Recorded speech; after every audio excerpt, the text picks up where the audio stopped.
Let's welcome back to the show from House Judiciary's Congressman Jeff Van Drew and Madeline Brame. Madeline and Congressman, great to see you. Madeline, please, let's first start with you. Your son, an Army veteran, served in Afghanistan, father of three, was murdered in New York. Madeline, that's outrageous. It's a disgrace.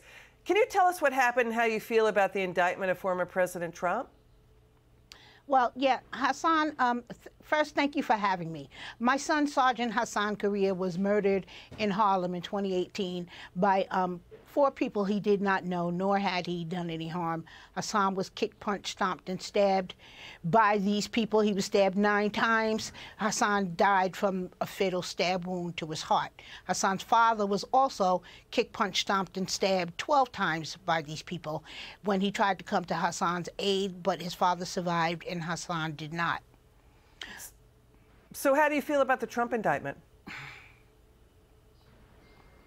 I think it is absolutely politically motivated, especially when Alvin Bragg is not prosecuting everyday crime that's happening here in New York City, where he is dropping murder and gang assault indictments against 2 of the people involved in my son's murder.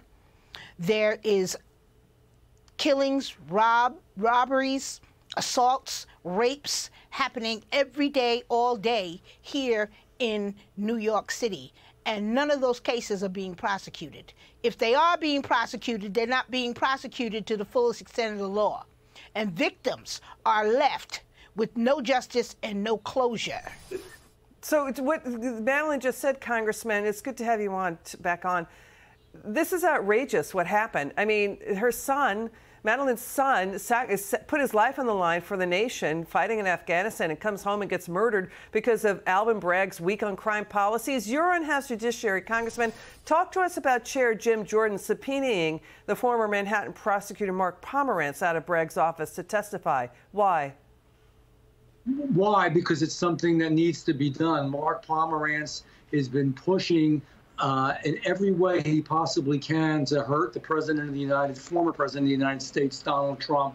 Mark Pomerantz actually has an obsession with trying to hurt and spend his time just trying to destroy Donald Trump.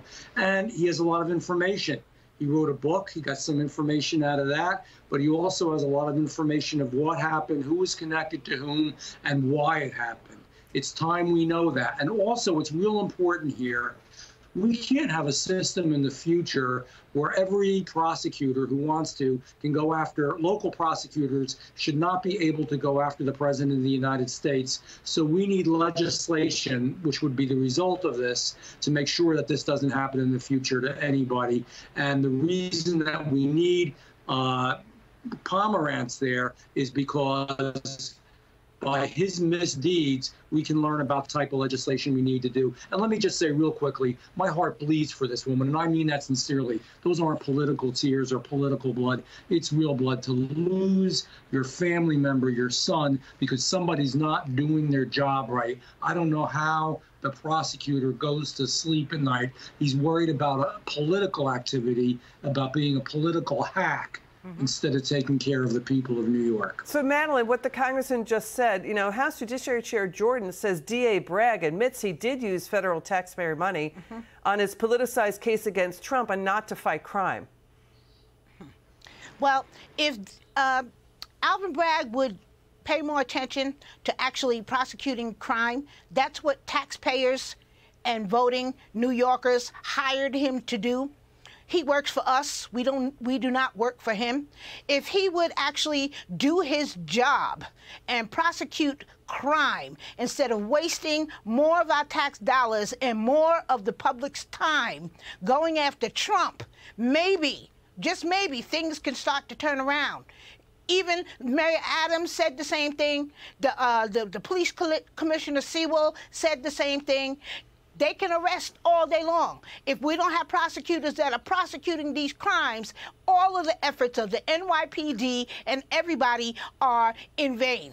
You know, Madeline, DA Bragg, he's saying what the House GOP is demanding is interference, but And then D.A. Bragg claimed about Trump, we cannot, quote, normalize criminality, when Trump was the one who was tough on crime. Trump was the one who was trying to turn this country around. The people who support Trump say he got railroaded from day one.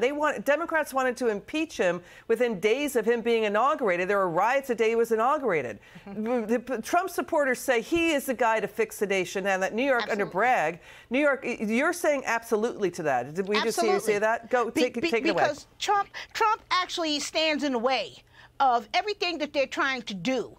All right, and I like to focus exclusively on the black and brown community. Trump is standing in the way of them allowing my community to self-decimate and kill ourselves through crime, through murder. We're good. Okay, sorry, that was Congressman Van Drew coming back online. Madeline, continue. Okay. Through crime, through murder, through abortion, through all kinds of stuff. Just let them kill themselves, all right? And Trump is actually standing in the way of that, all right? They have an agenda, all right? And it's to advance themselves politically and put all these crazy ideologies and theories that have never been put into play before and try them out in a city like New York. And it's not going to work because now the people are starting to wake up, all right, and the people are starting to push back.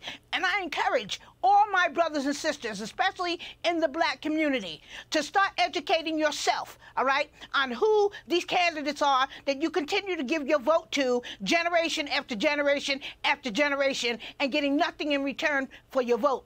You know, we may not love Trump, all right, but Trump will be the one to stand between the self-decimation of our community. So, Congressman Van Drew, we bring you back online. You hear what Madeline is saying. There's so much pain there and suffering. It is outrageous that this mother has to endure, and grandmother has to endure, having her grandchildren and her not have a father, having lost her son, a man, an Army veteran who put his own life in line to sacrifice for our nation, only to come back to be killed. So now you have this criminality in New York under Bragg. He's pouring taxpayer money into Trump, but not thousands of crime victims. We have a new study from R-N.J College, like 3/4 of New York City violent crime suspects freed on no cash bail, rearrested for committing even more crimes, Congressman. It is purposeful destruction of the city of New York. It's what we're doing to our United States of America at so many levels with these super left-wing prosecutors. I don't care what race, what color, what creed you are, you deserve safety. And we can have that safety. You know, the real answer here is none of these things are complicated. When you have a real bad person that commits a bad, violent crime, you put them in jail, sometimes for life, sometimes for a very long time, but you don't let them right back out. Yeah. This is a tragedy. And then, you know, we've got to stop doing it. Jerry-rigged a case against Trump where it's likely unconstitutional, violating his Sixth Amendment rights because it doesn't stipulate the federal felony charge. Nope, nothing was in there about that. Madeline, we'll give you the final word. We're so sorry. Our hearts go out to you, Madeline. We're going to stay in the story. Final word, Madeline. Yes, I would like everybody to please go to my website at www.victimsrightsreformcouncil.org, especially mothers, fathers, families of all crime victims. It doesn't have to be gun violence, right? It's all crime. To please come for resources, all right, help, court buddies, people to guide you and help you through the court process, because it is a horrendous experience that a whole lot of people, if they're fortunate enough for there to be an arrest made, all right, in the murder of their child or whatever, okay, we will help you through the court process. We'll help you navigate it. Wow. So please reach out. Congressman Van Drew. Madeline, thank you so much for your story. Really appreciate you coming on. We'll be staying on it for you. It's good to have you both on. Thank you.